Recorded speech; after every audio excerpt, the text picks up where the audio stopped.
대한민국에 살고 있는 우리가 우리의 선배들 어버이 시절부터 부모님 때부터 시작해서 오늘에 이르기까지 한국 사회를 관통하는 아주 중요한 표 내지는 캐치프레이즈 또는 정신 구호가 하나 있는데 그것은 할 수 있다라는 겁니다. 할 수 있다. 다른 말로 말하면 해보자, 하면 된다. 이렇게 우리 전도에도 써놨습니다. 할 수 있다, 해보자, 하면 된다. 그래서 불굴의 도전 정신을 가지고 사실은 아무것도 없던 1950년 6.25 전쟁이 터진 이후에 그 이전에는 일제에게 수탈을 당했고 그 다음 전쟁이 터진 다음에는 쑥대밭이 돼버린 이 나라의 선구자들이, 우리 개척자들이, 산업화와 민주화를 일구어낸 선배들이 외친 구호가 할 수 있다였습니다. 새벽종이 울렸네, 새아침에 갈관네, 새마을 운동 노래를 불러가며 정말 새벽별 보기 운동을 해가며 그렇게 열심히 노력했습니다. 그리고 그 결과 대한민국은 정말 하나님의 은혜와 수고하고 노력한 선배들의 수고로 말미암아 오늘날 경제적으로 우뚝 선 나라가 되었습니다. 물론 경제적으로 윤택해지는 과정 중에 부작용처럼 생긴 부익부 빈익빈이라는 양극화 현상이 우리 사회에 짙은 어두움을 드리고 있지만 예전과 비교하면 부익부 빈익빈을 얘기해도 빈곤하다고 하는 이들조차도 1960년대 70년대와 비교한다면 비교가 되지 않을 만큼 풍요롭다라고 하는 이야기입니다. 제가 어린 시절에 청소년기에 우스갯소리로 그때 한국의 화승이라고 하는 기업이 OEM 방식으로 미국에 납품하는 운동화가 나이키였습니다. 그때 나이키가 광고를 하면서 뭐라고 했냐면 누가 나이키를 신는가 이런 거였어요. 기억나십니까? 아마 젊은 세대는 기억 못할 거고요. 한 50대 이상은 기억할 겁니다. 누가 나이키를 신는가? 그게 TV 광고에 하던 그런 광고 카피라이트였습니다. 근데 사실 그 나이키, 아디다스, 세계적으로 유명한 퓨마 이런 인류 브랜드 운동화 다 어디서 만들었냐? 부산에서 만들었습니다. 국제 상사 아니면 화승에서 만들어서 OEM 방식이라는 건 뭐냐면 제품은 여기서 다 만들지만 상표는 그들 걸 붙이는 겁니다. 그러니까 여기서는 상표를 붙여도 우리가 만들었다고 못하고 그냥 판매하는 거예요. 그러니까 나이키를 못하고 나이스 이런 거에서 만들어 파는 거죠. 아디다스 못하고 아디도스 이래서 파는데 사실은 품질은 똑같았어요. 왜냐하면 우리가 만드는 거니까. 우리가 만드는데 아디다스, 나이키, 퓨마 이렇게 못 붙이고 포마 이렇게 붙이고 이래가지고 막 유통하는 거죠. 짝퉁같이. 근데 사실은 짝퉁이 아니라 진짜 똑같았어요. 품질은 똑같아. 그런데 뭐가 다른 거냐? 상표만 다른 거예요. 그렇게 납품하고 그러면서 경제를 일궜습니다. 많은 분들이 정말 할 수 있다라고 하는 구호를 외쳐가며 해왔습니다. 그리고 정말로 그렇게 살았습니다. 그때 누가 나이키를 신는가라는 그런 광고할 때 우스갯소리로 뭐라 했냐? 나이키 신고 싶은 우리 청소년들이 미국은 거지도 나이키를 신는다. 왜냐하면 한번 미국 노숙자 이렇게 뉴스에 한번 보여줬는데 노숙자가 아까 홈리스처럼 브랜든 샌디치 얻어먹는 그 사람들이 길바닥에 앉아서 다리를 쭉 보고 있는데 보니까 나이키 이거 신고 있었어요. 그래서 미국은 거지도 나이키 신는다 이러고 이야기했는데 정말 거기서야 나이키나 아디다스나 퓨마나 흔한 거죠. 사실 흔한 겁니다. 누가 갖다 주기도 하고. 한국이 지금 부익부 빈익빈 현상이 심각하다 그러지만 빈곤 계층도 보면 예전과 비교하면 비교가 되지 않는, 요즘 빈곤 계층이 연탄가스 마셔서 죽거나 또는 막 김치 국물을 마시거나 실려가거나, 여러분 그런 얘기 들어보셨습니까? 지금도 연탄 배달해 줘야 되고 연탄을 떼며 사시는 분들이 있습니다. 하지만 예전에 대부분의 국민들이 연탄을 정말 너무 많이 연탄가스를 마셔갖고 우리나라 치매 환자가 많다고 하는 말이 우스갯처럼 생길 정도로, 왜 이렇게 요즘 치매 환자가 많냐? 알고 봤더니 60년대 70년대 하도 연탄을 먹어가지고 연탄가스를 먹어서 좀 머리가 나빠졌다고, 뇌신경이 좀 파괴됐다고, 뇌세포가 좀 파괴됐다고, 그런 우스갯소리 할 만큼 그때는 아주 일반적이었습니다. 집을 얼마나 날림으로 지었는지 정말 연탄 떼고 나면 집안에 연탄 가스 냄새가 그득해가지고 창문을 열어야 되는, 도대체 난방을 왜 하나 싶은 그런. 물론 그때도 기름 보일러 빵빵 나오는 곳에서 금수저 물고 사신 분들 우리 가운데도 있습니다. 그때 5% 이내 들었던 분들 있어요. 하지만 대부분의 국민은 그렇지 않았거든요. 근데 오늘날 돌아보면 그게 불과 20년 30년 전 얘기라는 거죠. 우리가 직접 겪은, 우리가 직접 체험한 세대라는 거죠. 만원 버스에 시달리면서 그 안내양이라고 불리우던 그 언니들이, 누나들이 이렇게 손가락 사이에 동전 끼고 따닥 대면 운전기사 알아서 한번 이렇게 흔들어주면 싹 들어가 문 닫고, 너무 많이 타면 학생들 모자 막 벗어서 벗기고 그럼 내려야 되고 이러면서 만원 버스에 시달리면서 다니던 게 엊그저께 같은데 요즘은 교통카드 대고 편안하게 앉아서 가는 시대가 되어버렸어요. 옛날에 부산, 목포, 광주 가는 거 얼마나 힘들었는지 몰라요. 그런데요, 요즘은요 당일치기로 갔다 옵니다. 당일치기로. KTX만 타면 편안하게 또 앉아서 갔다 옵니다. 세상이 참 많이 바뀌었습니다. 그런데 할 수 있다고 외치면서 그렇게 나라를 일궜던 그 선배들의 hungry spirit, 가난한 정말 배고픈 자들이 갖고 있는 이런 개척 정신과 노력하면 된다라고 외치던 그 도전 정신이 어느 틈엔가 사라져 버렸습니다. 사실 할 수 있다라고 외치면서 오늘 본문에 나온 13절, 내게 능력 주신 분 안에서 내가 모든 것을 할 수 있습니다. 이 말씀이 한국교회 교인들에게 70년대, 80년대에 얼마나 많은 도전과 위로와 격려를 줬는지 모릅니다. 그리고 그때 정말 많이 불렀던 찬양이 이겁니다. 할 수 있다 하시니는 나의 능력 주 하나님, 의심 말라 하시고 물길 위를 걸라 하시네. 할 수 있다 하신 주, 할 수 있다 하신 주, 믿음만이 믿음만이. 야, 따라 부르는 우리 권사님들은 벌써 알아서 따라 부르는데 젊은이들은 이게 뭔 노래래 이러고 하는 거죠. 능력만이, 기도만이 할 수 있다 이러고 정말 손바닥에 얼어할 정도로 박수 쳐가면서 부흥회 때마다 기도회 때마다 그것도 저 펭귄 박수 아십니까 여러분? 이러고 치는 거, 이러고 치는 거, 옆 사람 막 어깨 건드려가지고 그럼 팍 부르짖고 기도하고. 사실 그렇게 하나님 앞에 매달리고 노력해서 오늘 이만큼을 만들어냈습니다. 근데 요즘 가만 보면 이게 사라져버렸다는 거예요. 물론 할 수 있다 하고 도전하는 것만이 복음의 전부냐? 그건 아닙니다. 이 말씀의 반만 강조한 겁니다. 사실 이 말씀에서 강조하는 자족의 감사, 자족의 은혜, 빈곤에도 처할 줄 알고 풍부에도 처할 줄 알고 일체의 비결을 배웠다, 자족한다라고 하는 것이 사실은 13절 말씀의 더 본래적 의미이지만 오늘날 우리 젊은 2030 세대를 바라보면서 제가 느끼는 안타까움은 그 옛날에 50대, 60대, 70대가 가졌던 할 수 있다, 하면 된다, 해보자, 내게 능력 주신데 뭐든지 할 수 있다, 그리고 무에서 유를 창조해내던, 아무것도 없는 황무지에서 뭔가를 일궈내던, 물론 그러는 과정 중에 편법도 있고 부정부패도 있고 뇌물수수 사건도 있고 뭐 폭행이 막 난무하고 정말 이상한 것도 많았지만 그럼에도 불구하고 끊임없이 도전하고 그렇게 해서 뭔가를 이루어내던 그 hungry spirit, 더 나아가면 믿음의 정신이 사라져버렸다는 겁니다. 여러분, 우리가 회복해야 될 것 중에 하나가 바로 이 믿음입니다. 이 정신입니다. 내게 능력 주신 분 안에서 내가 모든 일을 감당할 수 있습니다. 사도 바울이 고백한 이 고백은 단순히 가난한데 부자가 된다든지 뭐 아무것도 아닌데 실패자에서 성공자가 된다든지 그런 것만을 말하는 건 아닙니다. 하지만 오늘 우리에게 정말 그 옛날 70년대식 부흥, 70년대식 하면 된다, 적극적 사고방식, 긍정적 믿음, 이것이 정말 다시 필요한 시대가 되지 않았는가라는 생각을 요즘 젊은 세대들을 보면서 갖게 된다는 겁니다. 여러분, 역사적으로 위대했던 훌륭한 인물 가운데 환경적으로, 생태적으로 금수저 물고 태어난 사람, 요즘 젊은이들이 흔히 좋아하는 수저론, 누구는 금수저 물고 태어나고 누구는 은수저 물고 태어나고 누구는 동수저 물고 태어나고 누구는 흑수저 물고 태어난다. 뭐 헬 조선이라는 말, 우리나라가 정말 헬, 지옥인데 옛날 조선시대 같아. 계급이 있고 신분이 있고 아무리 노력해도 이걸 뛰어넘을 수 없어 라고 말하는 거, 이게 얼마나 잘못된 사탄의 가르침이고 속임수인지.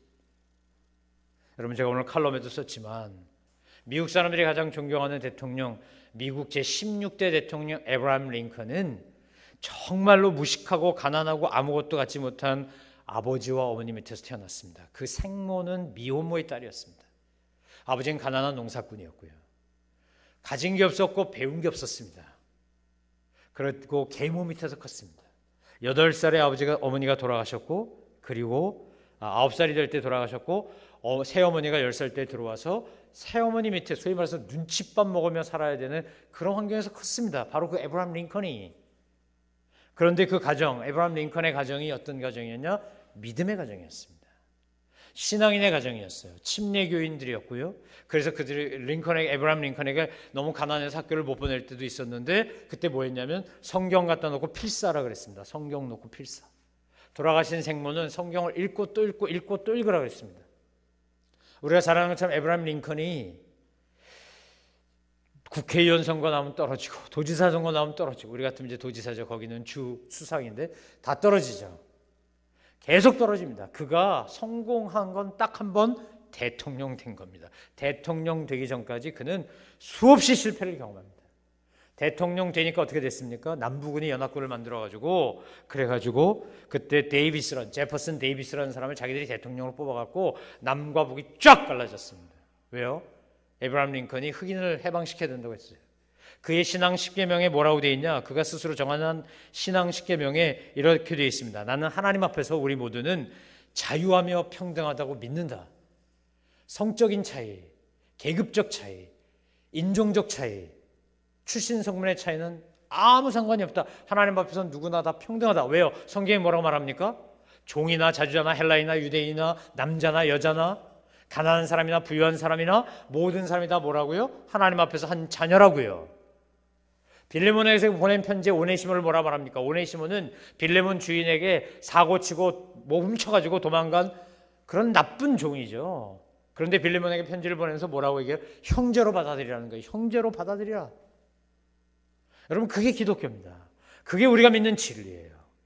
에브라함 링컨이 믿었기 때문에 흑인을 해방해야 되는 거예요. 흑인은 노예가 처음부터 노예로 태어나지 않았다는 거죠. 우리가 아프리카에 가서 특히 목화 농장하는 남부 사람들이 가가지고 킨타쿤테 잡아다가 마구 부려먹은 거지. 어디 하나님이 잡아다가 노예 부려먹으라고 어디 돼 있냐. 그래서 남북전쟁이 일어납니다. 남북전쟁이 일어날 때 에브라함 링컨이 했던 일은 딱 한 가지. 그 유명한 백악관을 기도실로 이거였습니다. 백악관에 근무하는 모든 사람들에게 기도하라 그랬습니다. 기도. 출근하면 제일 먼저 뭐하냐? 기도합니다. 퇴근하기 전에 뭐하냐? 기도합니다. 매일매일 전쟁이 벌어지고 있는 상황이고 매일매일 전투가 엎치락뒤치락 하는데 참 아쉽게도 북부군에는 남부군의 리 장군과 같은 탁월한 용맹스러운 장군이 없었습니다. 그래서 전쟁하면 맨날 칩니다. 밀려서 올라옵니다. 쭉쭉쭉쭉 밀려 올라요. 남부군이 이기고 올라옵니다. 어디까지 오냐? 게티스버그까지 왔습니다. 코앞에까지 왔습니다. 게티스버그에서 북부군이 처음으로 남부군을 이깁니다.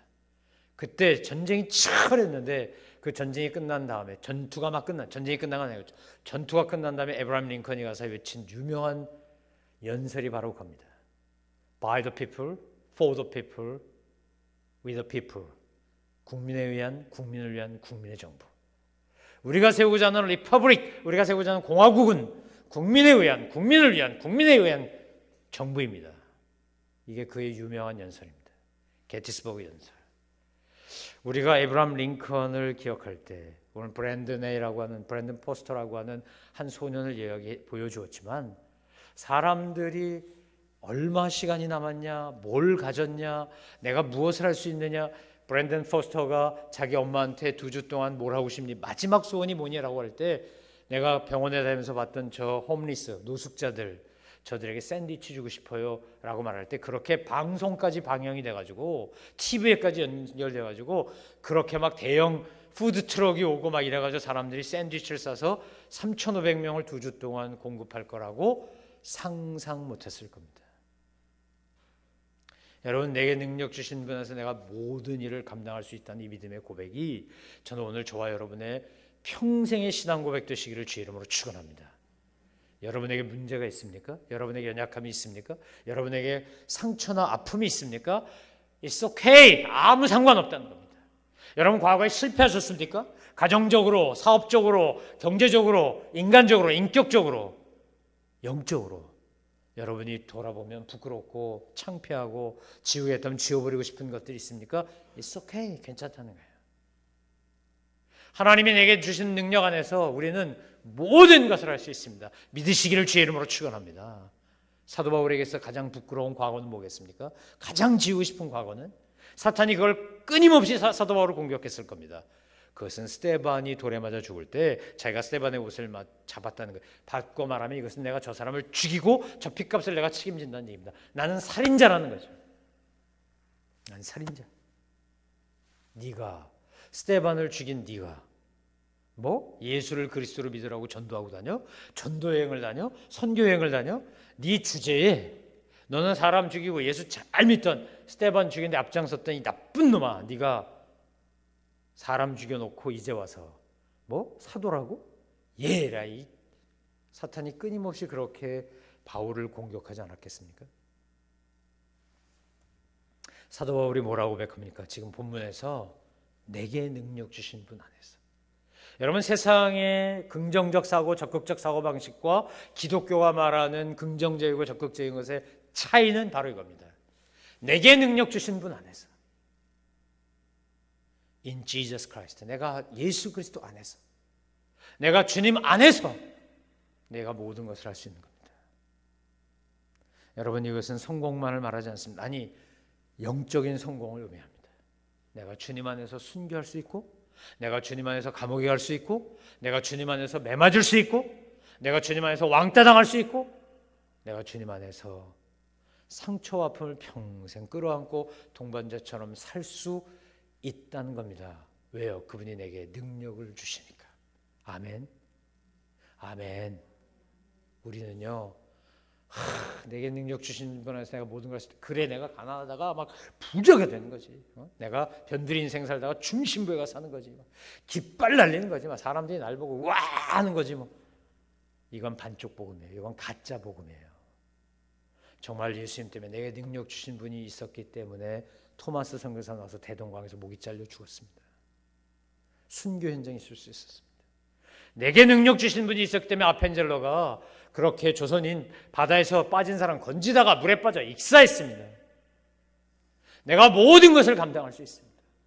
내가 부유함에도, 내가 가난함에도, 내가 영광의 자리에도, 내가 모욕과 멸시의 자리에도, 내가 주님 때문에, 주님의 나를 위하여 십자가 달려 돌아가신 것처럼 내가 주님 때문에 모든 것을 할 수 있다고요.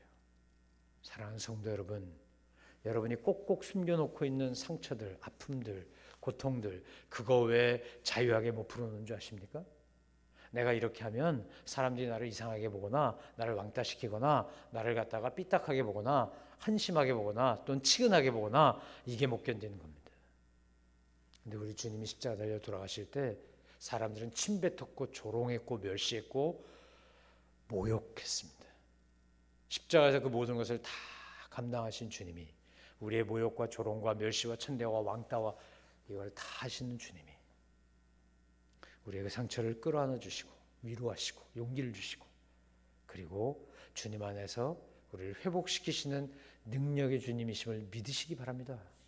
아멘. 아멘. 그래야 우리가 담대하게 주님 앞에 나옵니다. 주님 앞에 나올 때 우리는 있는 모습 그대로 오는 겁니다. 부끄러움이 있으면 부끄러움이 있는 채로, 상처가 있으면 상처가 있는 채로, 아픔이 있으면 아픔이 있는 채로, 사람들 앞에서는 꾸며도 괜찮겠지만 하나님 앞에서는 그러지 마십시오. 하나님 앞에서는 척하지 마십시오. 하나님 앞에 체하지 마십시오. 아닌 척, 있는 채, 괜찮은 척, 자기가 당당한 채 하지 마십시오. 그냥 그 모습 그대로 오는 겁니다. 천부의 의지 없어 손 들고 옵니다. 주 나를 박대하시면 나 어디 가리까? 그렇게 오는 거예요. 그러면 주님은 내게 능력을 주십니다. 능력. 어떤 능력이요? 오늘 10절부터 11절에 나오는 것인데 자 이겁니다. 11절에 이렇게 되어 있어요. 나는, 자 시작, 나는 어떤 처지에 있든지 자족하는 법을 배웠습니다. 주님이 주신 첫 번째 은혜가 뭐냐? 능력이 뭐냐? 자족하는 법입니다. 자족한다는 건 뭐예요? 스스로 만족한다는 거예요. 스스로 만족한다. 스스로 만족하고 어떻게 해요? 감사하는 겁니다. 감사. 여러분 우리가 좋을 때는요 감사하기 쉽습니다.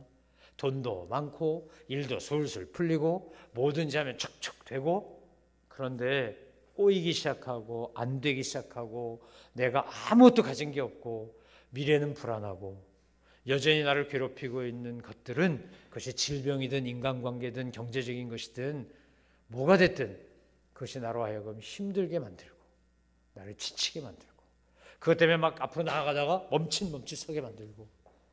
그런데요, 그 속에서 어떻게 한다는 거예요? 11절, 내가 궁핍함으로 이런 말을 하는 게 아니라 그래요. 지금 궁핍할 때 배웠다는 거예요. 궁핍할 때, 가난할 때, 선교비가 없을 때, 고통을 당할 때, 사람들한테 돌에 맞을 때, 죽은 줄 알고 바울을 질질 끌어다가 성 밖에 내다버리는 반쯤 실신해가지고 정말 정신이 호락가락하다가 아마 그때 거의 혼절 상태였을 겁니다. 그러다가 바울이 툭툭 털고 그 다음날 아침에 와서 걸어 들어와. 사람들이 깜짝 놀랐겠죠. 이게 귀신이 들어오나 그러고. 그런데 그 모든 상황 속에서 어떻게 했다고요? 자족하는 법을 배웠다고요. 감사하는 법을 배웠다고요. 기뻐하는 법을 배웠다고요. 저는 올해가 가기 전에 여러분 이 기도 제목 가지고 이 말씀 붙잡고 정말 여러분 입에서 자족하는 법을 배웠습니다 고백할 수 있는 우리 모두가 되기를 주의 이름으로 축원합니다. 아멘. 이게 이렇게 쉽게 아멘이 나올 일이 아닙니다. 사실은 얼마나 불평하고 원망하고 탄식하고 왜 나만 왜 나만, 다른 사람은 그런 일 없는데 왜 하나님 나한테만. 다른 형제 자매들은 한 부모 밑에 태어났어도 그런 일이 없는데 왜 나만 왜? 여러분 이렇게 외치는 게 당연한 겁니다. 저는 잘못됐다고 생각하지 않습니다. 그걸 넘어서서요. 하나님을 사랑하는 자, 그 뜻대로 부르심을 입은 자들에게 모든 것이 합력하여 선을 이루느니라. 이 말씀을 정말 믿고 느끼고 깨달으며 자족하는 법을 배우는 저와 여러분 되기를 주의 이름으로 축원합니다. 아멘. 만약 에브라임 링컨이 왜 나는 우리 엄마가 돌아가셔야 했는데, 나는 왜 우리 아버지가 이렇게 가난한데, 나는 이렇게 못생겼는데, 그래서 소녀가 수염 기르면 좀 나을 거라 그래서 수염 기른 거거든요. 그 대통령 유세로 다닐 때 소녀가 순수하게 그런 거예요. 아저씨 너무 못생겼으니까 수염 좀 길러보세요. 이렇게 좀 덮어서 얼굴이 그냥 마른 광대뼈가 툭툭 튀어나오고 그냥 굵기가 꽉 껴가지고 그냥 이런 얼굴에 가진 사람이 대통령도 되잖아. 우리나라를 대표하는 인물인데. 그래서 얘기한 거예요. 그냥 벌거벗은 임금님 마냥 벗었네 이런 것처럼 애니까 순수하게 아저씨 너무 볼품이 없으니까 수염 좀 길러봐요. 그래서 기른 게 그 수염이에요. 수염 기른 모습이 멋있잖아요. 에브라임 링컨. 구렛나루. 그것도 털 많으니까 가능하지. 우리 김창희 집사같이 털이 많으면요 하루만 지나면 막 시커매. 난 얼마나 부러운지 몰라. 난 개구리과가 돼가지고 수염이 안 나 이게.